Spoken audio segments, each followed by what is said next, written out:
यदि परम ब्रह्म दीपम यदि जनार्दन दीपहरत मे पाप पूजा दीपनमस्तुते। बाबा धवलेश्वर महाप्रभु संसार सुखी रख। आज श्रावण मासर प्रथम शनिवार रे समस्त भक्त मानक आशीर्वाद कर, मनस्कामना पूर्ण कर, कर्म क्षेत्र उन्नति कर, ग्रह रिष्ट खंडन कर। बाबा धवलेश्वराय नमो नमः। समस्त भक्त मानक आशीर्वाद करंतु आनंद के बार हरि बोलो। दीपम यदि परम ब्रह्म दीपम यदि जनार्दन दीपहरत मे पाप पूजा दीपनमस्तुते।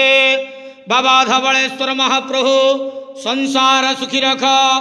आज श्रावण मासर प्रथम शनिवार रे समस्त भक्त मानक आशीर्वाद कर, मनस्कामना पूर्ण कर, कर्म क्षेत्र उन्नति कर, ग्रह रिष्ट खंडन कर। बाबा धवलेश्वराय नमो नमः। समस्त भक्त मानक आशीर्वाद करंतु आनंद के बार हरि बोलो।